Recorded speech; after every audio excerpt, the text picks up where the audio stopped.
Hello, and welcome to a very special episode of Sideshow Live. We have film and animation legend Glen McIntosh in the house. Legend? Oh, legend for sure. It's so great to have you here. It's so great to be here. It's I real think you honor. definitely qualify for legend status. You've got more than 2 decades of experience doing art and animation for an incredible amount of movies. I'm going to read off the list because I can't even. It's amazing. E.T., the Star Wars prequels. We're going to have to talk some General Grievous. Ang Lee's Hulk. I love that movie. Deep Blue Sea, Lone Survivor, Super 8, Eragon, Transformers, Ready Player One, and of course, the Jurassic Park series. Yes. We'll save the best for last in the interview because I think there's some major dino geeks here at Sideshow and we had to scale back the questions for that. But for our audience, please start submitting some questions now in chat. You can't over dino geek on me. That's that's we bring will it. put that to the test. Yeah. But let's start and reel all the way back to the start of your career. How did you get into art and animation? Well, I've always my parents took me to see Jaws when I was 6. Which was probably a bit too young. Yeah, because I've never been in the ocean since. But it also gave me a love of film. And then in the same year, Bambi was released, and I went and saw that. And Talking Deer wasn't as cool as a killer shark, but it made me appreciate the animation and the amount of effort and artistry that went into creating a bunch of drawings that move like a realistic deer, and then you care about these animals. And so I was always drawing. And I loved Ray Harryhausen as well. So Seventh Voyage of Sinbad would come out and re-release. And so I'd draw the Cyclops. And so I noticed that there was a love of drawing and a love of film. And the natural combination seemed to be animation. And so I was, as I loved movies like Raiders of the Lost Ark and the Star Wars films, I noticed that there was just these movies that I would sort of gravitate towards. And then I would see remakes of them. And I would go and see those because I love Jaws and Raiders so much. And then I would see these other movies that were sort of trying to do what those movies did, whether it was Star Wars or Raiders, and they weren't quite as good, and I couldn't figure out why. And I would sort of came around to the idea that, well, it's who's making the movies. It's Steven Spielberg and George Lucas, and so I would sort of gravitate towards the work that they did, and then from their work I would learn to study other directors like Ridley Scott. I remember seeing Blade Runner when I was 13, and it was one of the first movies I saw where it wasn't just entertaining me, it was telling me something about the human experience. And so, I came out of that movie, thinking, wow, movies can do more than just entertain you. And then, of course, I discovered Stanley Kubrick and The Shining, which I also saw way too young. And it was the scariest movie ever. And I was wondering, well, why is it scary? Why is it scaring me? And it was sort of the camera work, the music, everything working together to do something that's atypical of what a horror movie would do. Instead of everything being dark, everything was these brightly lit hotel interiors, and yet it's still right? that carpeting, and the way the camera would follow the little boy, and then the little boy would gain on the camera and go around the corner, but the camera would keep on continuing. Mm-hmm. So now the camera is a character. You get the impression that it's something that's following him, and you don't know what. So there's the intentional moves that are being done, with the camera, with the choreography, that are all go to help make it a scarier movie, but also help tell the story. And so I was always fascinated by that. So when I went to University of Calgary, I studied film, ended up giving lectures in film at the University of Calgary, and then discovered the Sheridan College of Character Animation, Classical Character Animation in Oakville, Ontario. And so I was like reading off the classes, and it was like everything I loved. It was like layout, camera work, history of animation. You know, you couldn't pick. Yeah, everything was fantastic. And so, and to go to film school there was an incredible experience. And you meet amazing people. I met Dean DeBlois, who I'm still great friends with to this day, who wrote and directed the How to Train Your Dragon films.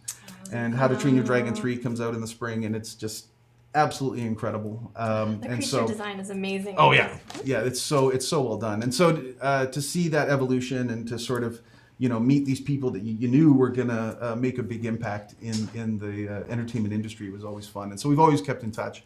And then from there, I was able to work at Don Bluth Studios in Dublin, Ireland for 3 years. I was going to be a storyboard artist. How did you go from Canada to Ireland? Well, it's so interesting in that back in the day, and I sound like an old timer now, but back in the day when you came out of Sheridan College, you put your portfolio under your arm, you just started knocking on doors and talking to people and sending out your portfolio. Nowadays, with the CG schools, the Walt Disney Company, the Warner Brothers, DreamWorks, they come to the schools and to see the work of the students. Back in the day, it was more like you had to go out and find the work. And Sheridan geared you to getting work in the industry.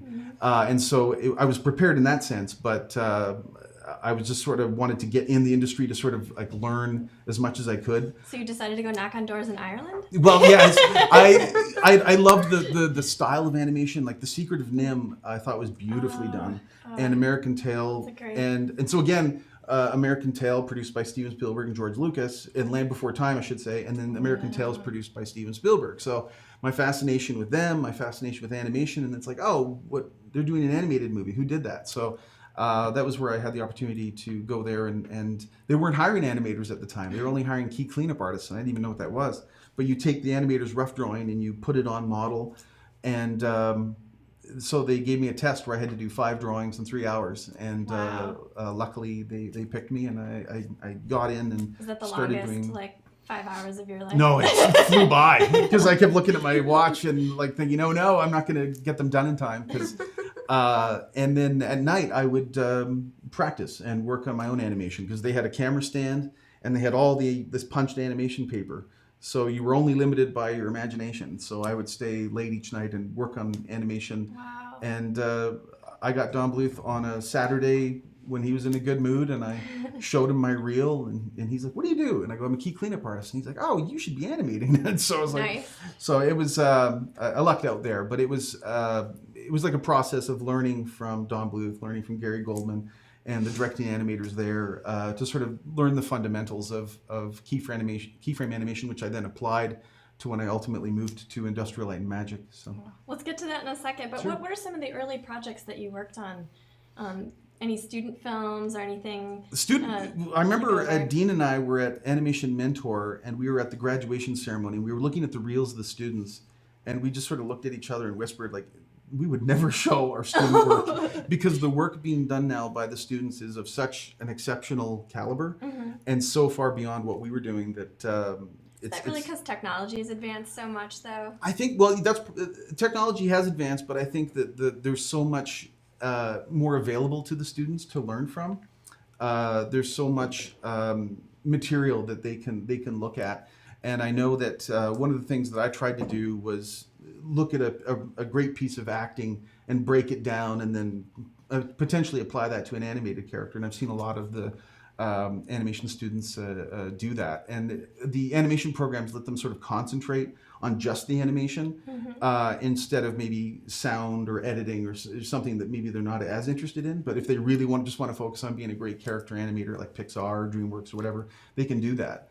And what's amazing and what's sort of helped, and to your point about the technology, what's sort of helped level the playing field is that you were always limited as a character animator by how great a draftsperson you were.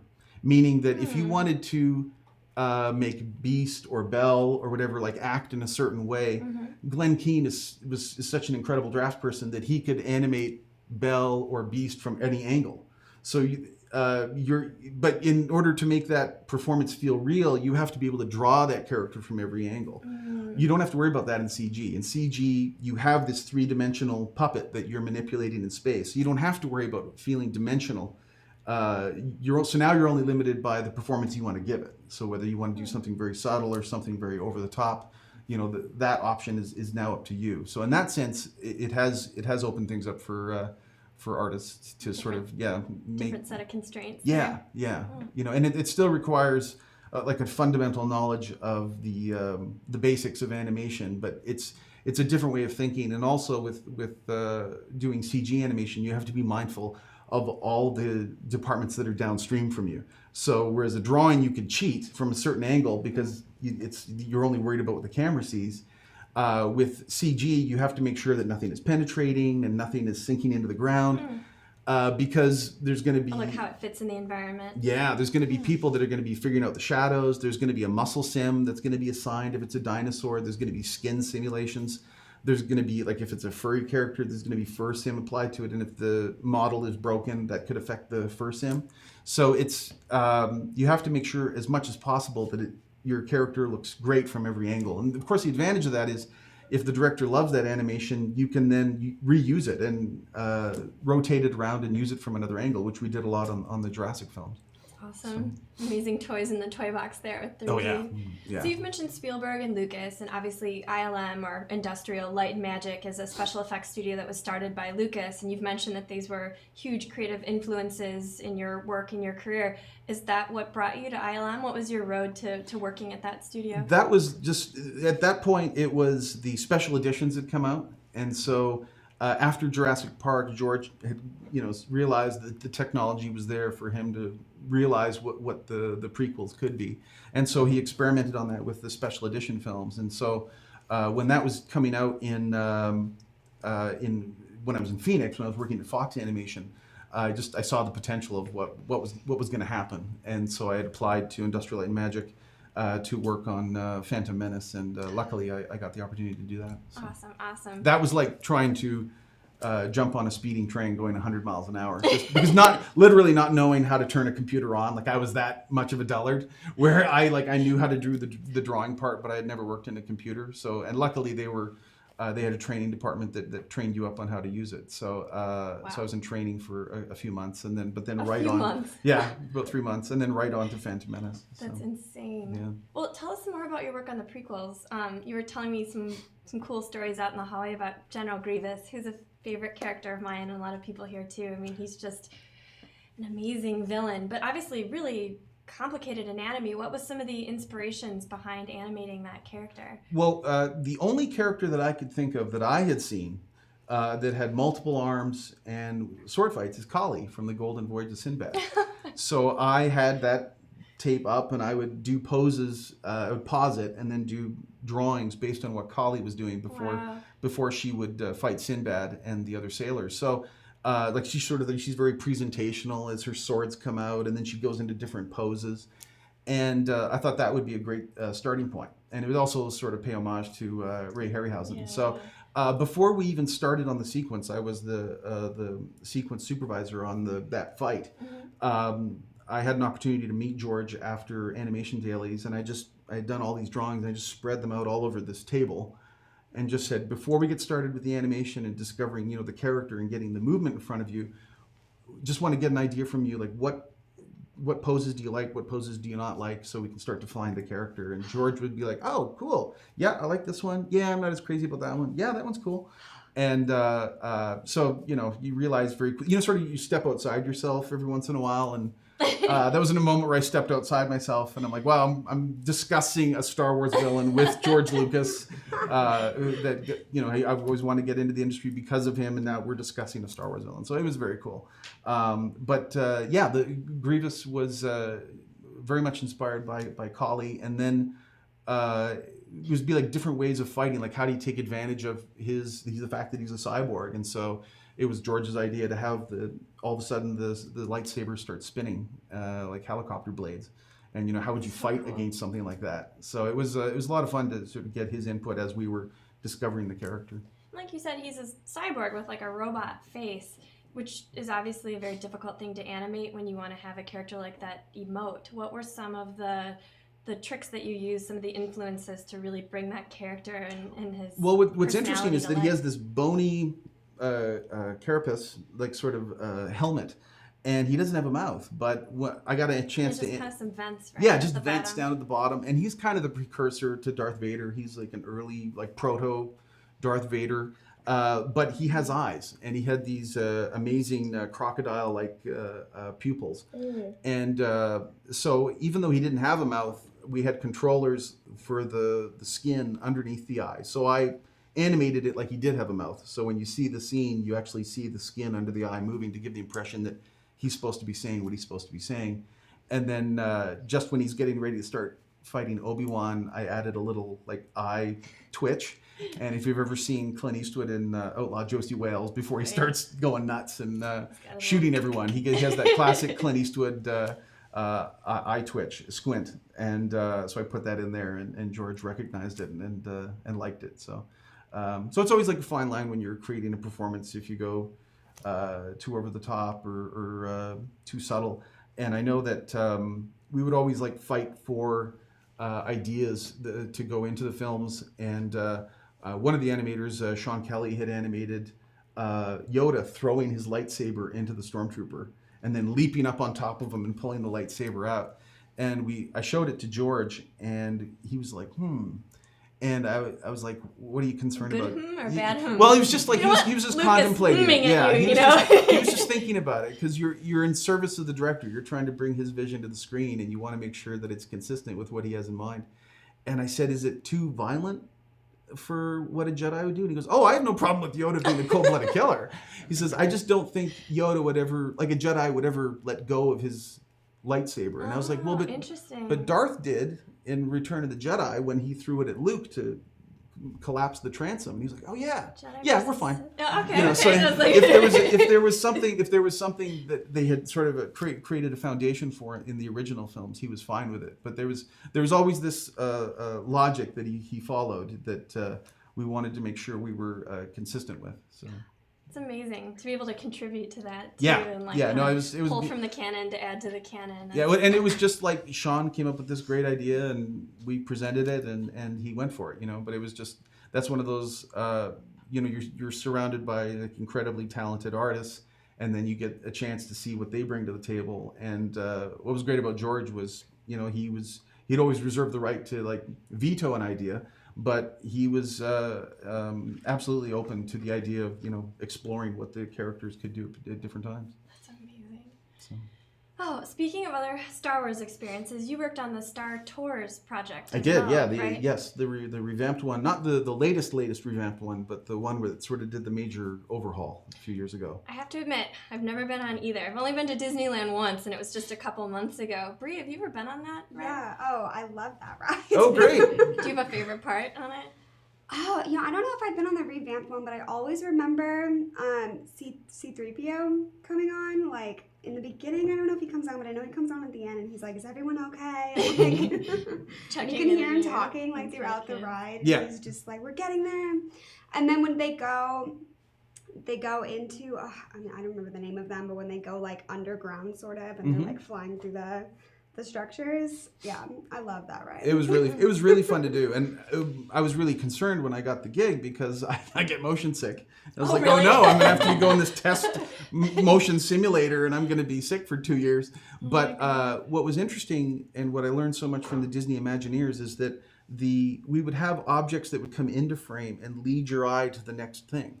So if it was on Hoth, the snow speeder would come in and be flying maybe 20 or 30 feet in front of the cab. And so your eye tends to focus on that. So the background could be doing this, but you're essentially focusing on the snow speeder. Then it would leave, and then now we're looking at something else. So you're constantly guiding the viewer's eye. So if you don't have that, they tend to kind of look everywhere at the same time, and you tend to get more motion sick. So that's something that's done by design.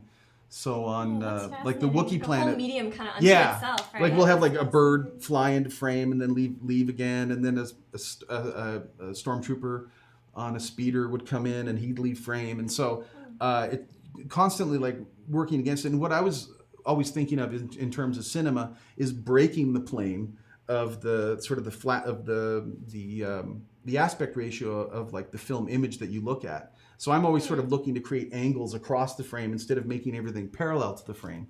And why is that? Well, just because it's more visually dynamic.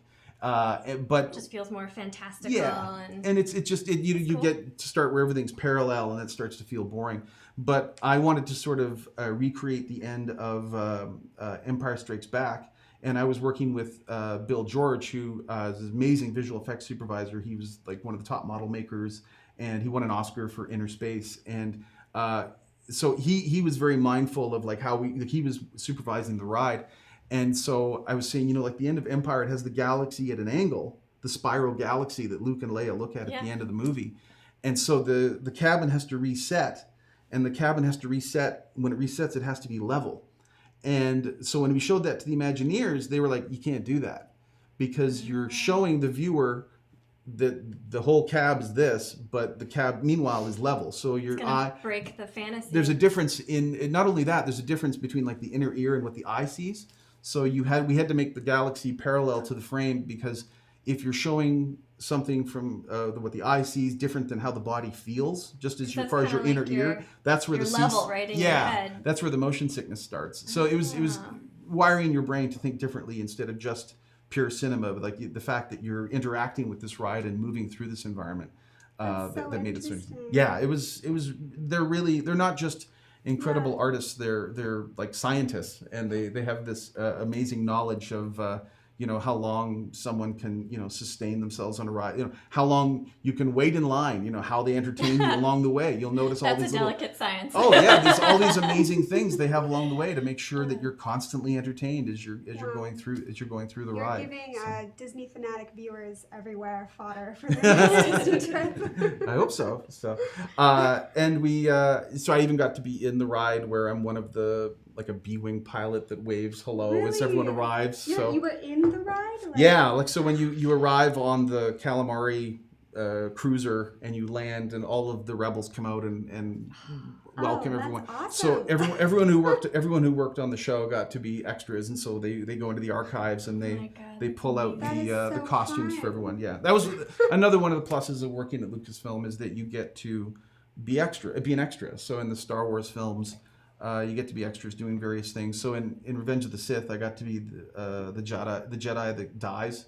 So in the as the stormtroopers are attacking the Jedi, the big temple, there's a down view and you see I'm the worst Jedi ever, because there's a stormtrooper. You realize we're all gonna go back and look this up as soon as we leave this room. I don't even know what that Jedi's called. I've asked, but I figured all of them have a name, but even he doesn't have a name. But there's like a stormtrooper 2 feet behind me that shoots me in the back, and I fall down and roll over. And so I had to get outfitted for my Jedi costume, and they said, "Well, you're going to be handling a lightsaber, so you're going to have to practice handling a lightsaber before you shoot your scene." And one of the guys, they were like, right? I think he's been practicing for this since he was 8. He's fine. He's got it." So then I asked them to put like a wooden, an actual blade in. Wow. And then they were afraid, of course, that I was such a klutz, I would fall on it and impale myself. And so then Hari-kari of the Jedi. So then as I died, they're like, just throw it. So I chucked it as I fell down, and then as I throw it, from out of the edge of the camera view, I heard this cameraman, hey Olivier, tone down your throws there, just take it easy, Were you like, can I get a Wilhelm scream? Yeah, yeah, exactly. Yeah. Do you get to keep your Jedi costume? And No, I wish. They all go back to the archives. So, but I'm hopeful that with the museum that George is going to be opening in a couple of years, that all of the incredible stuff that I got to see will be on display for everyone. Man. So, and it's what was really fun is when I got to go to the archives. They're like, you need to go. We need to get reference photography. And I'm like, okay, if I have to. And I needed Darth Vader's gauntlet, and they went and got Hayden Christensen's gauntlet. And I was like, would it be possible to see David Prowse's gauntlet from Empire Strikes Back? Maybe, and she's like, oh yeah, wait a second, I know where that is. And so she disappeared for 15 minutes and came out and pulled the paper apart. The luckiest librarian in the world. Yeah. Oh my god. And then she said, and the idea is that Darth Vader does the Force to the cab and shakes it around. So we needed a pose with that. And she said, if you want, you could, I'll take the picture and you can put on the glove of you being in the Force pose. And I'm like, that's probably a good idea. Meanwhile, in my head, I'm like, oh my God, this is too cool. Oh my God. So it's, working at Lucasfilm was an amazing experience. That would be so much fun. I have to ask, so what's it like to see yourself die on camera? Well, it's the hammiest death ever.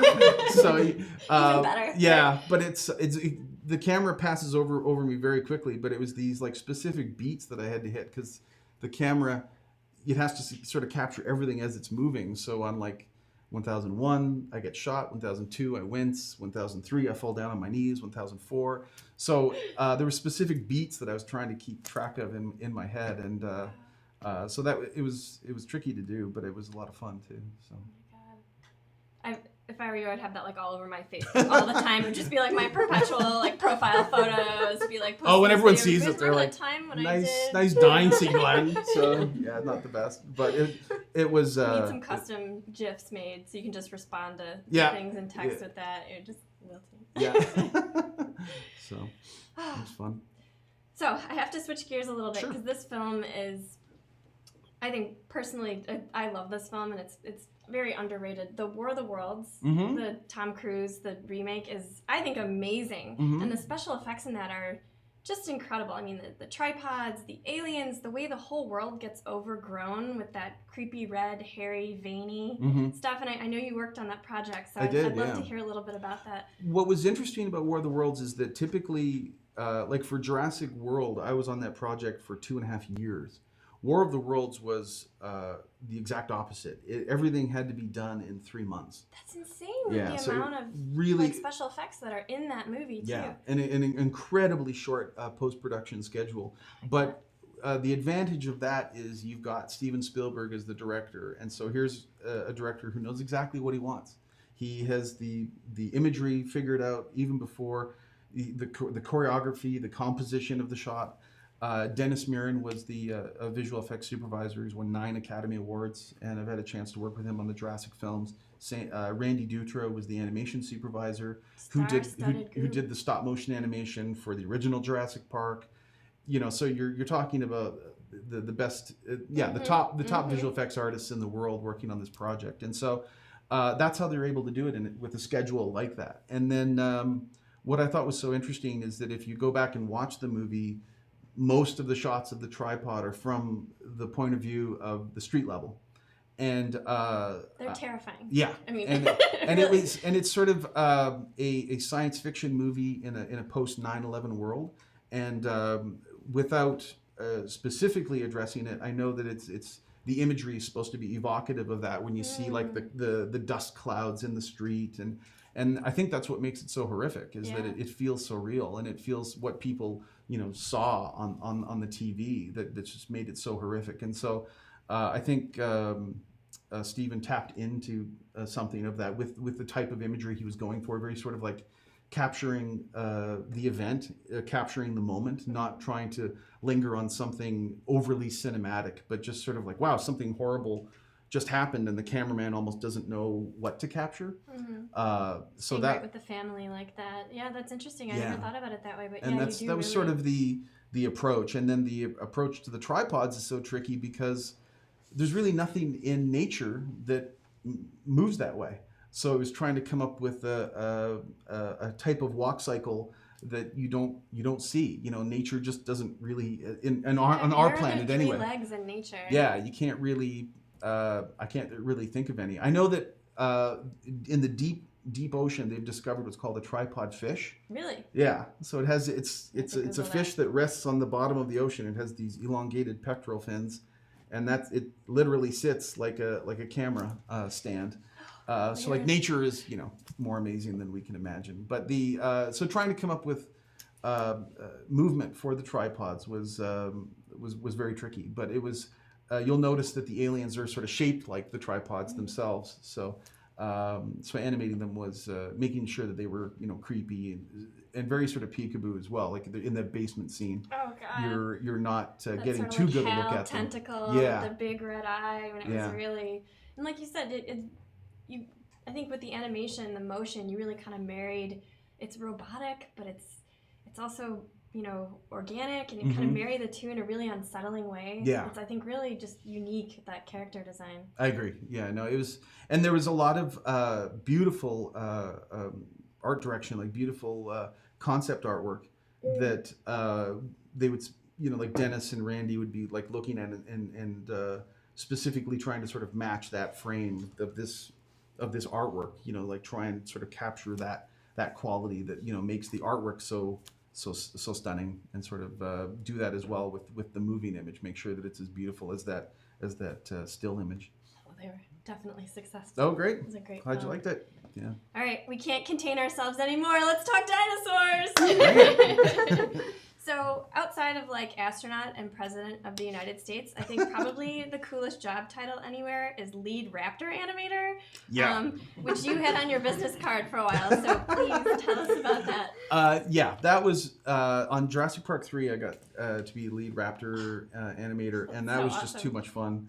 And Dan Taylor was the animation supervisor, and got a chance to work with Tom St. Amand. And Tom St. Amand, who I've always admired, did all the stop motion animation for a lot of the earlier Industrial Light and Magic films. So the coal car chase from Indiana Jones and the Temple of Doom, all of those stop motion puppets was animated by Tom getting into this tunnel of spray painted styrofoam and manipulating these little 1/6 scale puppets. And he was animating dinosaurs. And so getting a chance to work with him was amazing. And then did you learn any special tricks or insights from him? Well, it was always interesting to hear how much more difficult it was back then. Like if you went and did a take where you had the Indy puppet and the Willy puppet and the short round puppet, and then you would look at dailies the next day, and Indy was doing what you wanted, but Willy wasn't. It's like, okay, well, let's reanimate it and have Willy, react back as the coal car tips over. Okay. But because they're puppets, not everything's going to be exactly the same way the next time. So the next day, Willy looked great, but now Indy wasn't doing exactly what you wanted. Whereas that sounds now, very frustrating. Yeah, it was super frustrating, and you have to have so much patience with stop motion animation. And the work that Leica Studios does with like Coraline and Kubo is just stunning.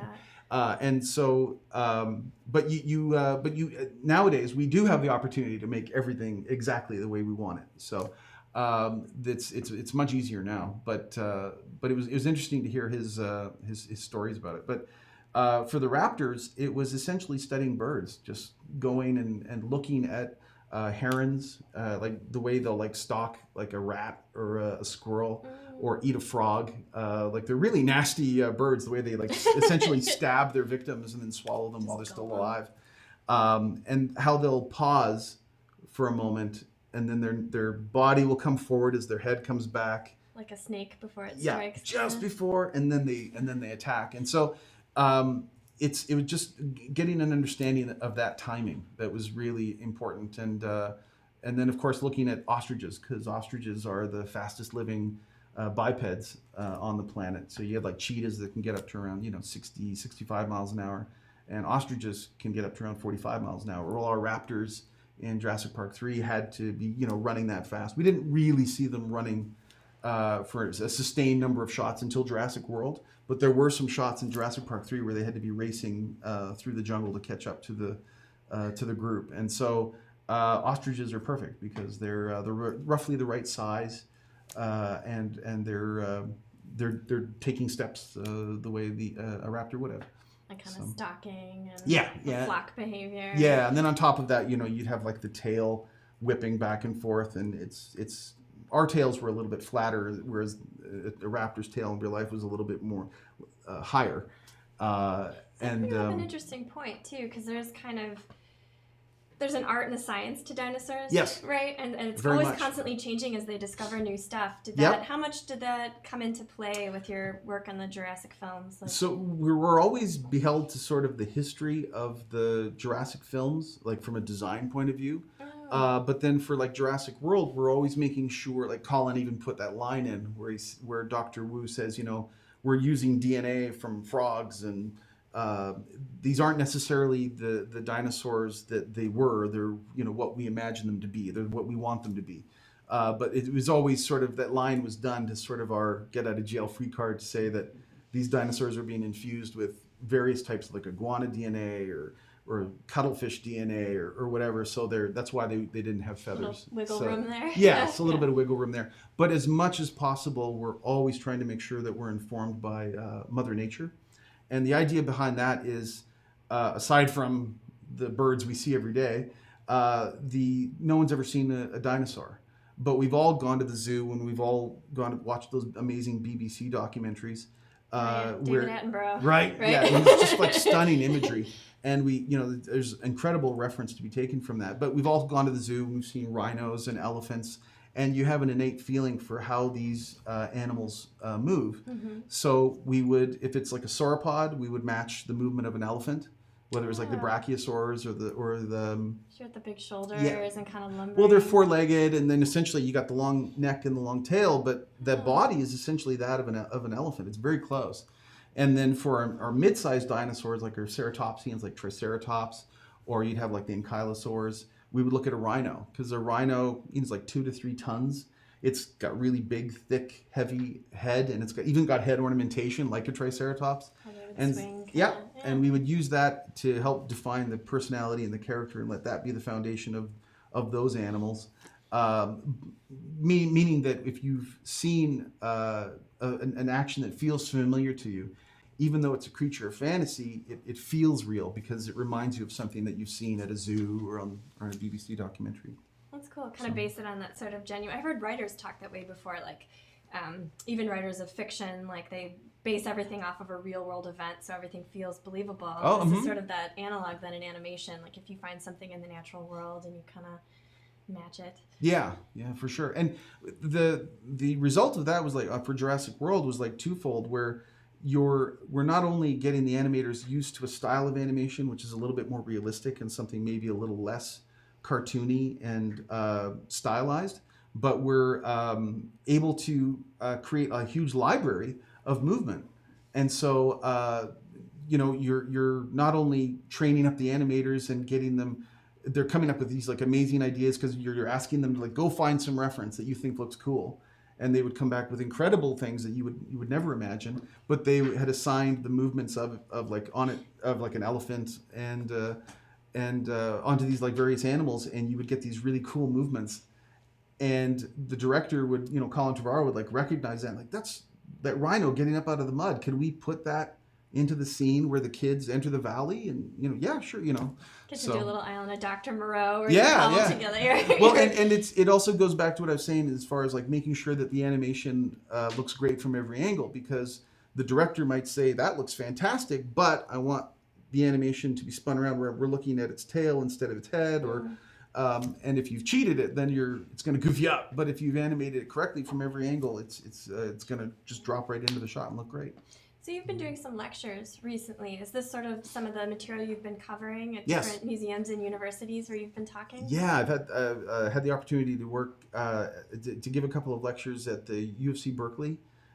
Sarah El-Shafi was very polite and asked me to come and give a talk to the paleontologists there. Awesome. And I had the opportunity to speak at the Royal Tyrrell Museum of Paleontology up in Drumheller, Canada, to around 200 people. Cool. And the fossil collections at both places is just amazing. I'm jealous. And I want to go. And then I had a chance to give a talk on character design because I helped design the Indominus Rex for and as well as dinosaur movement at the View conference in Torino, Italy in October. So nice. It's been a lot of fun to go to these different places and talk about the dinosaur movement. And what I found is that I thought the paleontologists would be mad at me. Just because there's certain liberties, there's certain cinematic conceits that have to be made, but scientists embrace that because they're always asking questions, and they're learning something all the time about dinosaurs. In 20 years from Jurassic Park to Jurassic World, like the idea that now we know that dromaeosaurs had feathers. That's a known. And so, but there's always like things that you do in the movie that, you might have to like adjust, and the scientists understand that. Like I know that for Jurassic World, we had our mosasaur, our big, our big underwater reptile. It was, they grew to around 40 or 50 feet long, so like gigantic, but maybe not cinematic enough. And I know that like Colin and Stephen wanted to make sure that it was cinematic, and so we kept sort of scaling it up. And not only did mosasaurs had incredible teeth, but they had teeth on the inside of their mouths as well, on the roof of their mouths. Oh, like a shark, right? Kind of just like up on the roof of their mouth, they had an extra set of teeth. So when they would bite down on something, there's no way it was getting away. But of course, because they're marine reptiles and not dinosaurs, they also had forked tongues. And we know they had forked tongues because there's a notch called the Jacobson's organ in the roof of these in the roof of the fossils that you can see in modern like rattlesnakes or monitor lizards. And essentially when they're sticking their tongue out and pulling it back in, they're plugging it into this Jacobson's organ, and they're tasting the air, and they're sending a signal to the brain like, oh, there's blood in the water, or there's blood in the air. And we know that mosasaurs had that notch, so we know that they had forked tongues.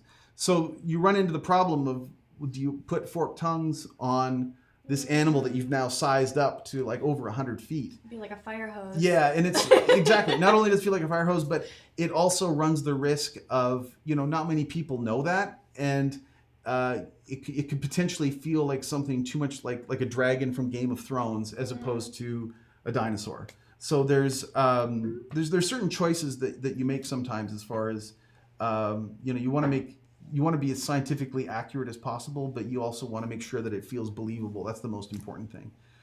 So that was one of the ones where we went with like a regular tongue, and I think a forked tongue would have felt a little bit too dragon-like, and we tried to avoid that with Indominus as well. Like it had to be a new dinosaur, it had to be distinct from the T-Rex, it had to so when they're fighting, you could easily recognize them, eat one another, but it couldn't feel too fantasy oriented. So we were trying to make sure that we walked the fine line between fantasy and science. But what was great was that there's so many recent dinosaur discoveries that they've made in Patagonia. There's like a Carnotaurus where their entire length of their necks and along their bodies, they have these incredible osteoderms, like spiky protrusions. Yeah. So you see that on the back of a crocodile. And so that was a great way to distinguish it from the T-Rex, where we had these like bony spikes running along its back. I love the design of that creature. I mean, yeah, it was a really fun design, and to sort of make it look just as scary as possible, giving it like a blood red eye. But of course, and that was based even off of a goshawk. So like we weren't. There was a Robert Bateman painting I had seen where it's like a gray foggy environment, and then there's this goshawk on a branch, and its eye really stood out, and I thought that would be really dramatic. And so it's everyone was doing a lot of concept artwork and getting it in front of Colin, and luckily he went ahead with the red eye, because I think it makes it distinct from the T-Rex that has the yellow eye. So. Well, we've been showering you with our fandom, but we'd like to hear about some of your fandom. I understand that you're a collector as well. Oh my gosh, you have a few sideshow pieces. So what inspires our inspiration? What do you collect? Oh my gosh. So, well, everything, the entire Dinosauria line is just by you guys. It's just incredible. Thank you. Because you're so conscious of the science. And I've shown your pieces to Jack Horner. I showed him your Triceratops. And he was like, "Yeah, that's a beautiful example of a juvenile adult, like a young adult." And he thought it was fantastic. And so, but the fact that you put a lot of thought into the science as well as the movement as well as the design, I think is incredible. So I have all the Dinosauria pieces. I'm a huge fan of Predator, so of course I have the Predator sculptures, and then being a Marvel fan ever since I was a little kid. Growing up in Calgary, there was an artist named John Byrne who I'm familiar. He wrote. Yeah, so he wrote and drew for Fantastic Four and X-Men. Yeah. And I've just been a huge fan of his artwork, and so I was a huge Marvel fan. So I have all like X-Men run that. Yeah, it's so good. So amazing. Like, yeah, and so I'm a huge fan of Marvel and the Marvel films, and so Do you have a favorite character? I think Iron Man, just because he's gone through such a change. He's had such a great arc. Even though like Captain America is amazing as well, as far as like the first Captain America is so sad. Like at the end of that movie when he says I had a date, I was just like, oh man, I felt so bad for him.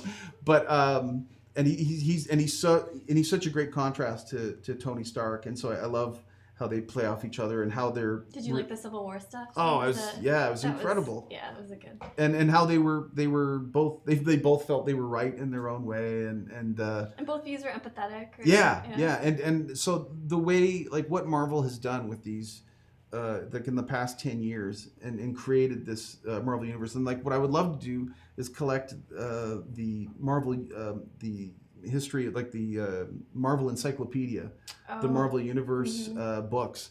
They would alphabetically list every Marvel character, and John Byrne had done the covers for the second run of that. And the handbooks, those are great. Oh my God. And what I thought was so amazing was how all these characters interacted in this world, and so to see them all doing that has been fantastic. To see at the end of the very first Iron Man, when you see Tony, that was just amazing when you realize that the Avengers is going to happen.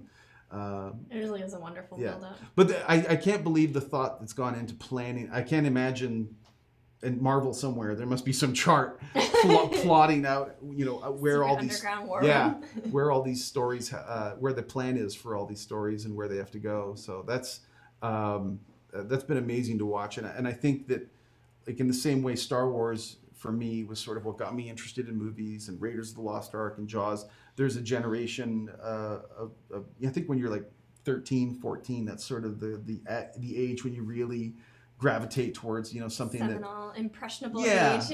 I think like Lord of the Rings. I think those, like, I'm a huge fan of the Lord of the Rings films, and I'm sure those are the Star Wars of the early 2000s. And I think now the Marvel films are they're the Star Wars for kids.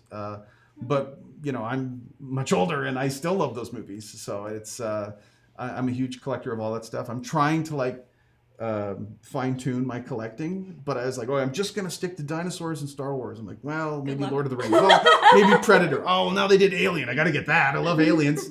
So I find that every time I try and focus on one thing, it ends up I don't have the discipline to just stick because there's so much amazing stuff that you guys create. So thank you. Well, we're going to take a quick short video break, and when we get back, we'll take some live Q&A from the audience. Awesome.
are still here with Glen McIntosh, who has been, I'm sure, just enrapturing all of us. We've been talking. Nice. We've been talking character animation, Star Wars, Jurassic Park, a little War of the Worlds. But right now, I want to know, because I'm currently reading Eragon, and I know that you worked on that movie. So I want to know, what can you tell us about Eragon and working on dragons? What was interesting about that was the concept of that was like a boy and his dragon was more of a like, if you've seen Top Gun, it was trying to make it cool, like if flying an F-15 is like is as cool as having your own dragon and flying in that, and so it was an interesting study in not looking too much at reference footage and taking what you can away from it, because we would look at golden eagles and they would be flapping too much, and so it was trying to sort of minimize, like sort of like making it more like an albatross. Like once it gets up to a certain height, it doesn't even have to flap its wings because it's so aerodynamic. And so and sort of what would that look like, and take advantage of that. And then there was also a sequence where it was the baby dragon Saphira as a baby, and we looked at a lot of reference of like, okay, what defines something as cute. And in Mother Nature, and what is cute? Yeah, what is cute? And you find that like you'll see that like from like a rainbow trout to a puppy to a kitten. It's that their eyeballs stay the same size, but their skulls get bigger. So that's why their eyes. That's why they look so endearing, because their eyes look so big.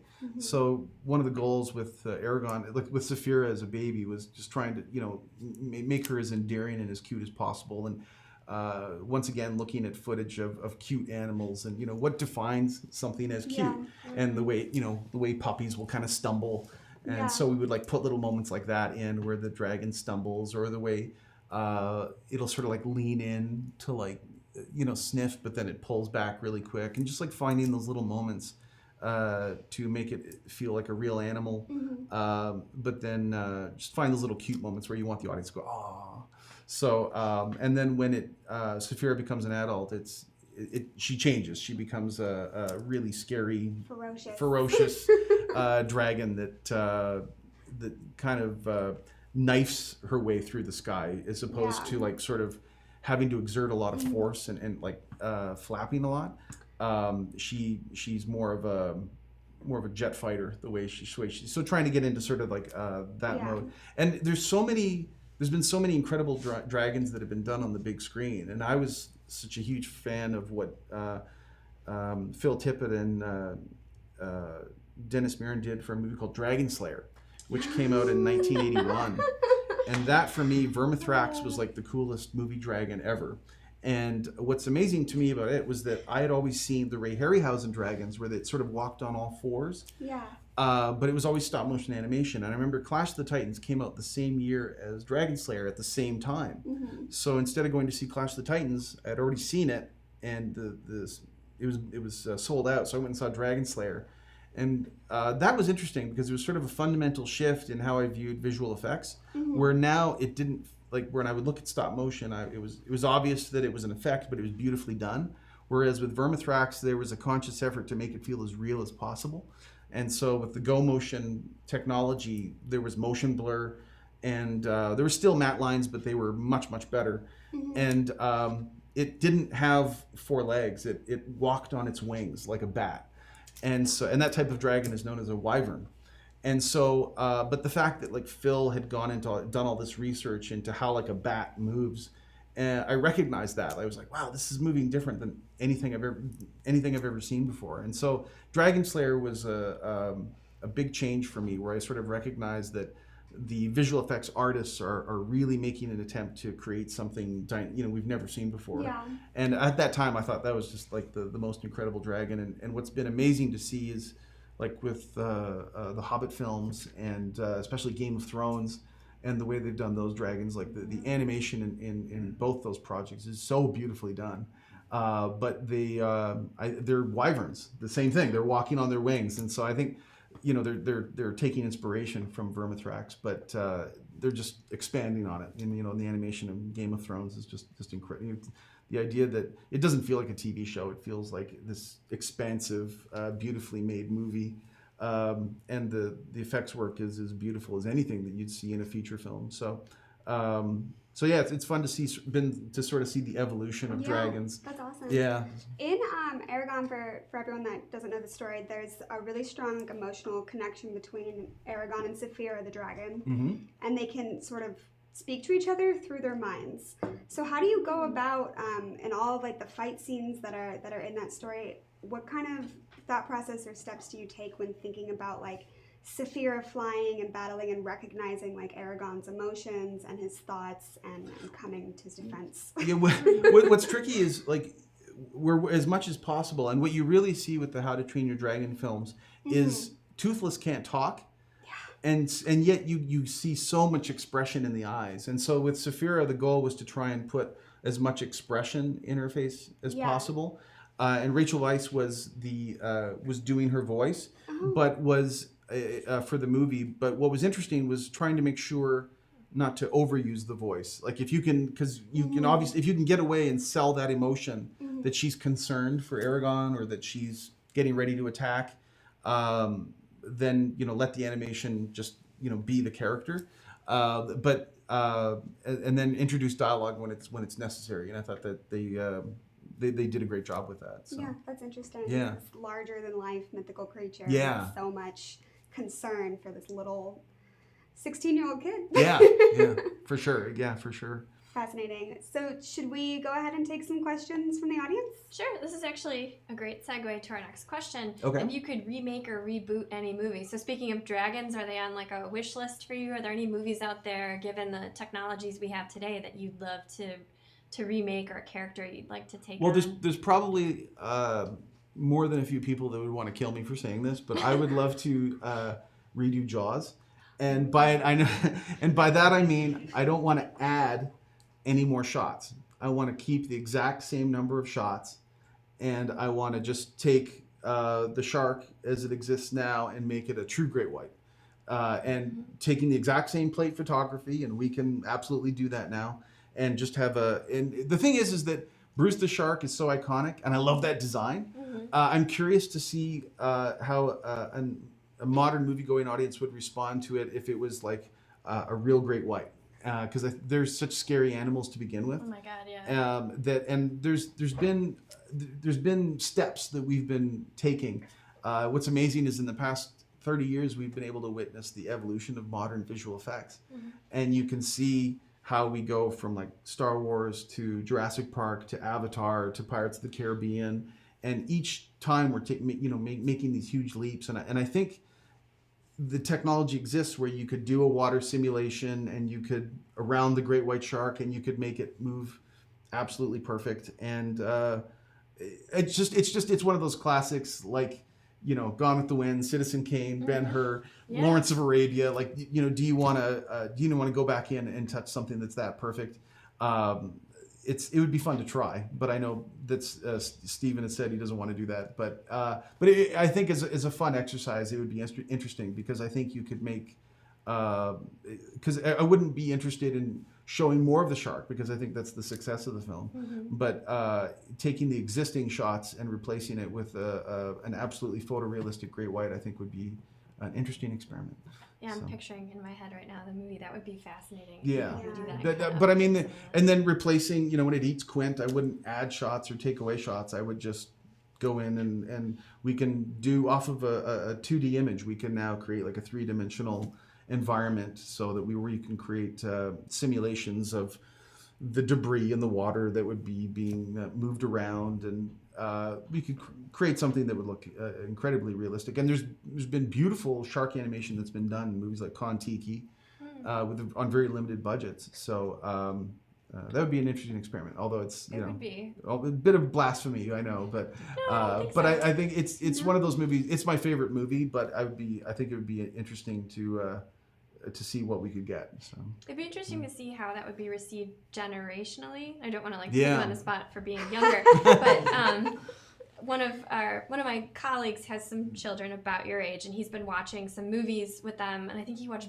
Beetlejuice recently, and they they just weren't into it because of all the like practical effects. They didn't really kind of get it. So I know that there's definitely nostalgia that comes into play, but I wonder if for a younger audience that has been spoiled, for lack of a better word, by like all the special effects we have now, seeing that with some of the updated effects would give them a closer connection to that film, because it really is perfect storytelling. I think so, yeah. And it's interesting because, to your point, like with Jurassic Park, I remember when I saw that in Ireland with a lot of the animators, and when I was looking at it, now there was motion blur, now there was no matte lines at all. It was in the rain at night, like they were like throwing all of these difficult things at it, and it was so completely real, and that we were all looking at each other like, what are we looking at? Like it was, and it's a shame because younger audiences now just take it for granted that everything's going to look amazing, and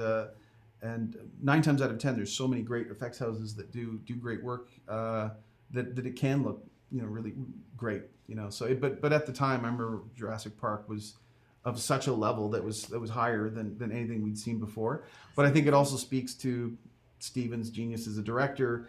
In the same way with Jaws, you didn't see the T-Rex for the first hour. This is the way you see him when you didn't see the shark for the first hour. So it's not necessarily storytelling definitely helps. It's not necessarily showing more of the dinosaur, showing more of the shark, but doing it in an interesting and cinematic way, which I find so interesting. So. I've always wanted to see, because I'm a big horror movie fan, and I can't speak for everyone my age, but but personally I've always wanted to see those classic movies that I love, at least, and I know everyone here does, and just kind of done in essentially the exact same way, but with more like modern technology. Instead of changing the storyline, just see them with the characters more fully imagined in today's capabilities. So I think that would be fascinating, especially in a movie like Jaws or Jurassic Park or all those Alfred Hitchcock films. Yeah, there's a the birds would be really the birds would be great. There's a old series on Netflix of Alfred Hitchcock's like shorts, like horror shorts. It's all in black and white, and I mean, they're terrifying, but... Well, I know that there's footage on YouTube of starlings at dusk when they're all swirling around and flocking together, and then they all land on a tree, and the weight of them weighs the tree down, and then they all take off at the same time, and the tree flies up into the air, and it's just footage that you would never imagine. Like it's real, and it's just something that would look so cool in a movie, but it's... Because I'm picturing them settling on a body as you're saying this, Yeah, right? Yeah. So you can definitely take advantage of technology, and it's like what you're seeing now with, I find so interesting with like the Lion King trailer, and everyone's like, oh, cool, it's a live action Lion King movie.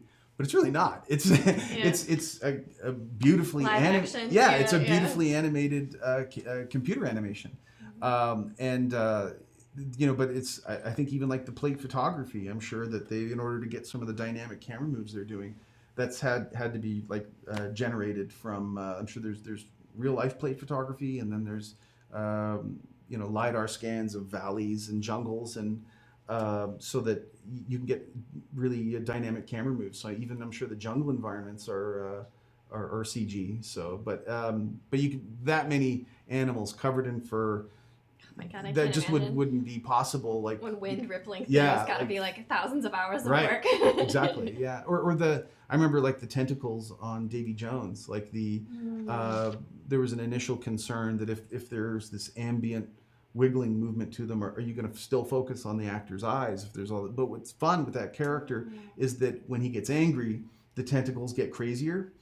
And so the tentacles help define his personality. His emotion. Yeah, and so it's sort of taking advantage of his design instead of just letting them hang there. But innately, the audience still goes to the actor's eyes. And what's amazing with that is that it's Bill Nighy. He's the foundation of his performance, but it's all CG.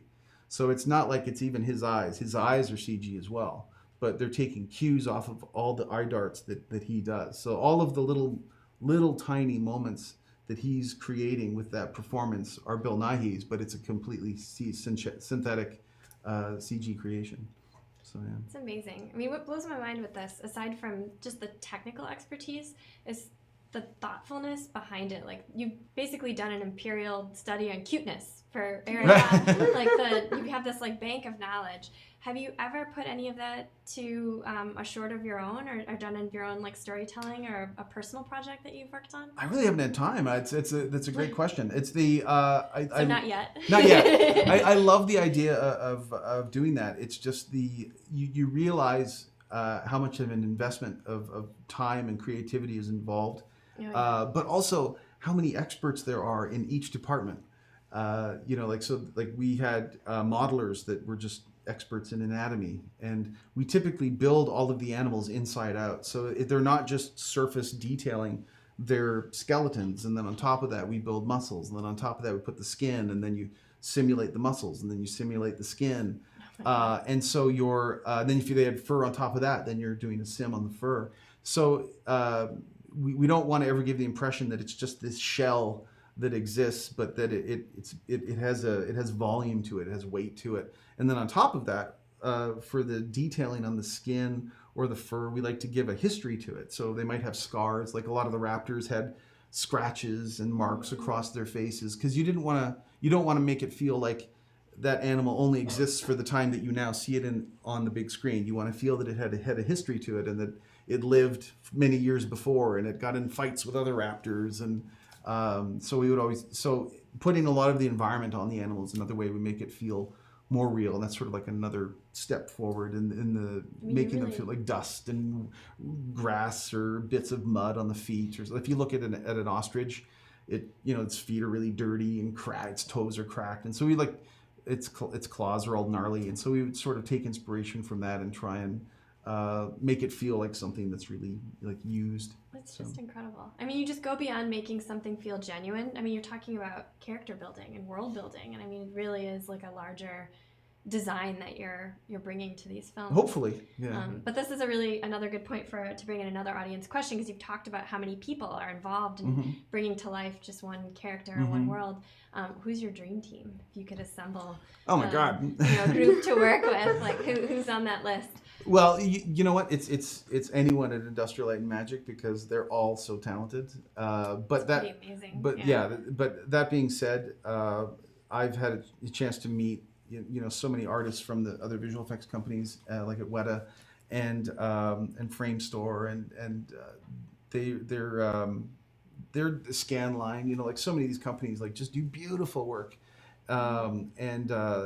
it's amazing to see, like when you get the work back and you see like Image Engine, they do like the raptors running through the jungle, and it's getting to a point now where like the caliber of the work is of like such a high quality. But like anyone at ILM, it was always so much fun to be able to work on those shows. So you've got more people than you can count, basically, than a dream team.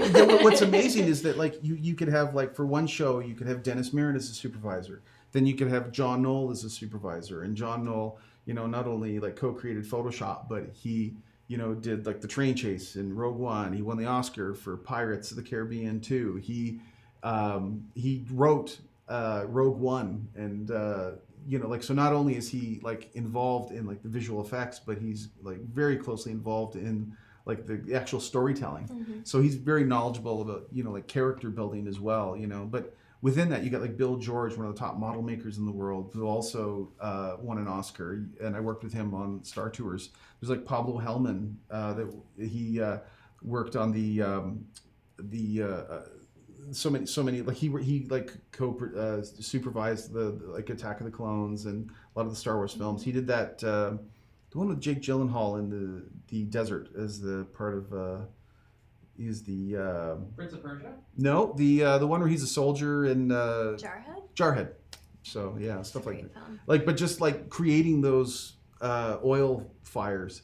Oh, like where you would that's a wicked scene. I forgot about that. Take it for granted that those fires were there, but all they had were these giant orange lights, and all of the flame was put in post-production. I never even thought about that. Yeah, but like David right?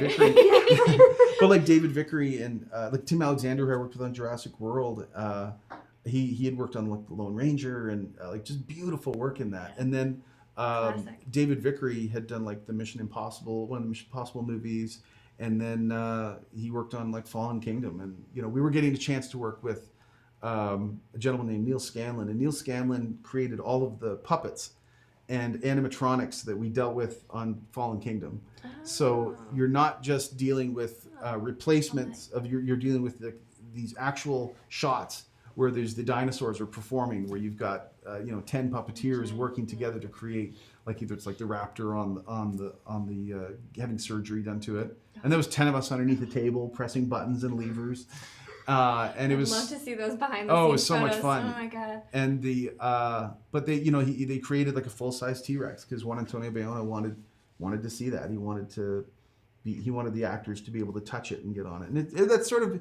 is called for in the script. Like you let that be your guide. Mm-hmm. If a dinosaur is running 40 miles an hour, the CG is going to take over. But if you have a T-Rex, in a container, touch and feel, and you're touching and feeling it, it works perfect to have to go ahead and build it. So and Neil Scanlon creates all of the aliens for the new Star Wars films.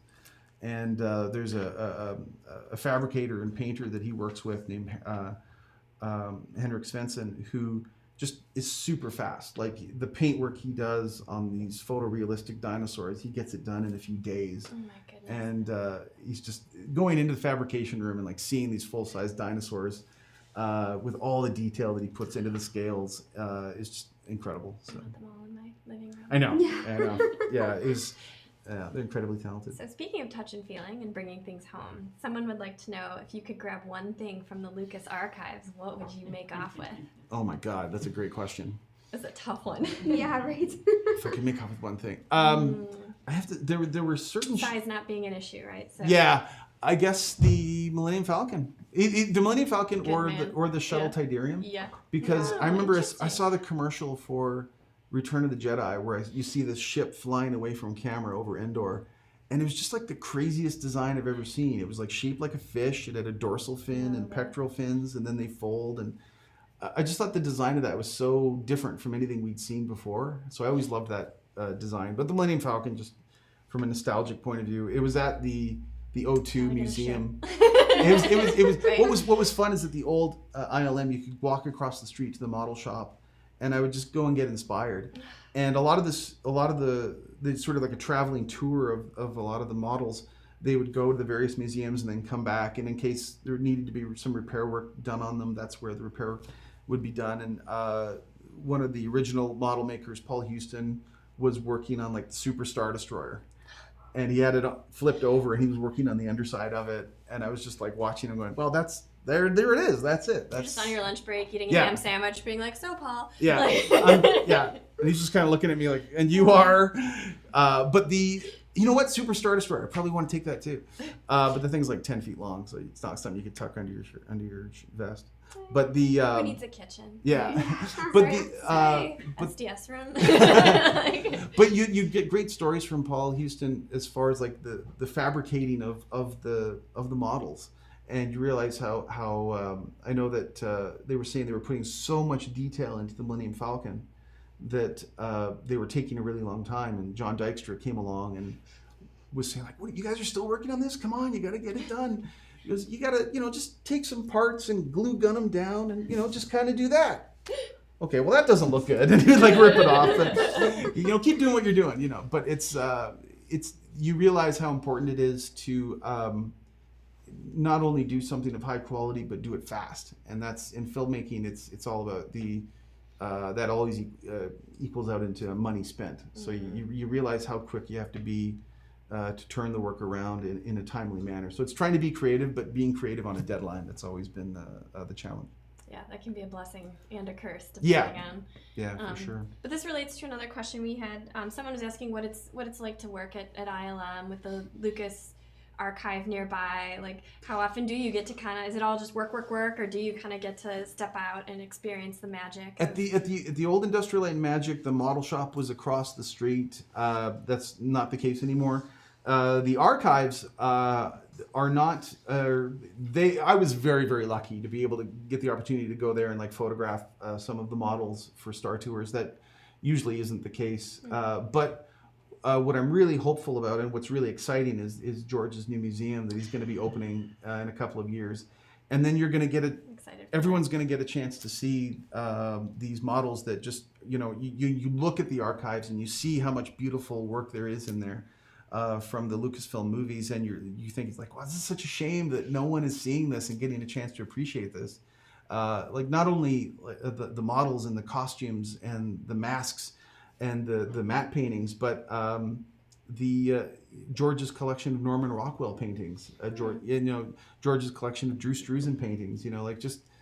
I'm hopeful that that will all be on display as well. Where I think it's going to be an incredible museum. Like he's never not done everything to the top quality every time he does it. So what's exciting is that people who've always wanted to see the archives are going to be able to when that museum opens. So that'll be an amazing that's going to be incredible. Yeah, I can't wait. So I have a fan here who's wondering what it was like to work on the Ready Player One movie. Especially, did you have a lot of fun with all the? I mean, that's chock full of pop. Ready Player One is essentially a 2-hour Easter egg, isn't it? Yeah, it really is. It was David Shirk was the animation supervisor. I was doing previs for that and before starting in on Fallen Kingdom, and it was an incredible experience. And I love The Shining, and so it was amazing because of that. Oh, yes. But I got the opportunity to work on the previs for the dance sequence, and so we had to follow Saturday Night Fever. And so when they start playing that music by the Bee Gees, and so I had footage up from Saturday Night Fever where they're dancing to those specific footsteps. Mm-hmm. But then and then David looked at it and he's like, well, yeah, but they're in zero gravity. They've got to be floating. So you're trying to create the essence of what they're doing in the movie, that dance. But on top of that, they're also floating. And so and the tricky part of that is for reference for something like that. Well, the tricky part of that is like when you do a dance, like when your foot hits the ground, it defines a specific way you move. Yeah, it moves up the body. Yeah, and on top, dancers are so good at movement. So you're trying to take inspiration from that, but then you realize, well, they're not doing that. They're spinning and flying. And so trying to take the essence of that dance, the character of that dance, and put it into something in zero gravity was really challenging, but a lot of fun. Yeah, a lot of fun. Beautiful scene too. Yeah, it was. And then again, that again was sort of like the art direction, like and then you'd see all the characters in the background if you're really paying attention, like who's watching the dance. That was a lot of fun when we got to sort of see the finished renders. Just how many characters were in the background that they were loading it up with. It was a really fun movie to be part of. Have you both read that book? Did you get a chance to read that? No. Book? So I read the book. It was a good great. book. Yeah. I mean, I read the book, and then when I heard the movie was coming out, I just lost it. Is the movie a lot different, or? No, I'd say it's just a little bit shorter. Like it's less involved than the book is. Mm-hmm. But they did a pretty good job, I think, as far as that goes. Mm-hmm. What I love in particular about that scene that you're talking about, the dance scene, that's like the moment in the movie and in the book when things sort of start to take off, really. It's like that's the big, like, here we go into this whole thing is about to unravel. And it's such like a soft moment that's then just really like starkly contrasted by the people that are hunting them, like kind of merging into there. And it's just a really nice contrast and to see visually laid out like that. Yeah, I loved how dynamic it was in the end with like the battle sequence with all of the different characters fighting, and I can't imagine. There's like certain shots where I'm trying to, just from a technical point of view, I'm like looking at it, trying to imagine how long like one frame took to render, with just the thousands of characters running at each other. So that was really fun to see. So that's when you work in the industry, and then you're trying to sort of detach yourself from not thinking about the technical part of it and just appreciating, like, wow, that's a beautiful shot. That looks amazing. And but every once in a while you sort of like, kind of separate the two. It's hard to separate the two. You start looking at it going, oh my God, I wonder how long that took. So that book was certainly a challenge to adapt into a film. Are there any other, do you have favorite books or comic books that you'd love to see the film industry tackle? Well, what I remember when I was younger, people saying, well, you'll never see a Fantastic Four movie because that's 4 visual effects going on at the same time. 4. And now you've got a Infinity War, and you've got dozens of superheroes more that than are you can count. Yeah, and they're all in frame at the same time. So the technology has gotten to a point now where you can do that. So I remember reading Secret Wars as a I would love to see Secret Wars, but I'm sure there's other stories that they have in mind that are. I would love for Marvel to get back that staple of Fantastic Four characters, because then I think you get back Galactus and the Heralds and Terrax and Silver Surfer and Nova and all that fun stuff. And then with that, all of the Annihilus and all of those cool villains. So I'll be curious to see where things go in the future. So I know Bree and I are waiting for a King Killer Chronicle series or movie. Yes. Have you ever read those? No. Oh, if you like Lord of the Rings, you should pick up this. They're making a prequel series about that. Yeah, and Patrick Rothfuss is set to help produce, I believe. Forgive me. Is this the one that's set in the Lord of the Rings? No. In Middle Earth, or is that the one? It's a separate mythology. Okay. Okay. But Yeah. it's a really great. You want to tell us a little bit about it? Maybe Bree will get this on your reading list next. The story is basically there's a man. You can't really call him old, but he takes on the persona of being old. Seasoned warrior, right? Yeah, but he's really not as old as he claims he is. And he runs an inn. It's not the years, it's the miles. Sorry. No, you're fine. It's hard to explain, I suppose. But the years have kind of gone by, and a writer, a chronicler, comes into the inn one night and recognizes the man for who he really is, and convinces him to tell his life story. And so he embarks on this story of how he grew up and became this sort of famed warrior that's disappeared, and now he's in hiding. Oh, cool. So it's very... And is it a series of books, or is it just like the one? This is the tragedy. It's very upsetting. There are sorry. There are 2 books, and there's one novella. And there's meant to be a third, and those of us that are fans have been waiting for the third for 8 or 9 years now. Oh, wow. It's horrific. No, so I started reading if Project Rothfuss is watching, please finish your series. Please. I've been reading the Dark Tower series recently. Oh, yeah. Obviously, many years passed, and Stephen King wrote this great preface where he was like, it took him a long time to finish that series, and he said he had fans writing to him that were like, please just tell me how it ends before I die. And I was like, oh my God, is this going to be my King Killer Chronicle? Years from now, just finish it, please. I finished the second one already knowing what I was gearing up for, and I remember finishing the second one and just being like, what am I gonna do now? Well, it's like the Avatar films. They're so in such long development time, but I've never seen a James Cameron film that I've ever been disappointed by. Everyone has ever sort of said oh, Titanic, yeah, whatever. Avatar, yeah, whatever, and it's always blown people away. So I'm curious to see what those movies are going to look like. So quality is worth waiting for.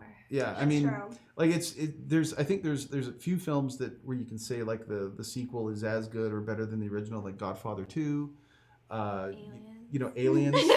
Aliens, I think, is better. It's a different type of movie. Alien is more of a horror film. Aliens is more of an action film, but it holds its own as being right up there with Alien. I think there's very few films that can say Empire Strikes Back. I would say is different from Star Wars. Star Wars was more epic. Empire just took all of these heroic characters and plunged them into even more darker despair, which I thought, but as far as sequels, even the director's cut of Aliens, I just think is just a masterpiece. So it's it's Blade Runner. It's up there. Yeah, Blade. So. All right. Well, we're running out of time, but I have a great question for us to end on. Okay. What's your favorite movie monster? There's so many to pick from, I know, and we were just talking out in the hallway about your love of classic films, and so I know that's maybe if you pick top three. Top three. You know, there's It's hard to pick just one. I'd say Bruce from Jaws. That's even though he's not like really a monster, he's monstrous, and I think Jaws is a little bit more of a horror movie than people give it credit for. Like if you count the number of like shocks, jump scares, and screams in Jaws, he it's eats a little boy. yeah, it's pretty, come on. and a dog. And a dog, poor He eats dog. Pipit. But I would say that I always loved the Ray Harryhausen films as far as like the fact that you've got a design.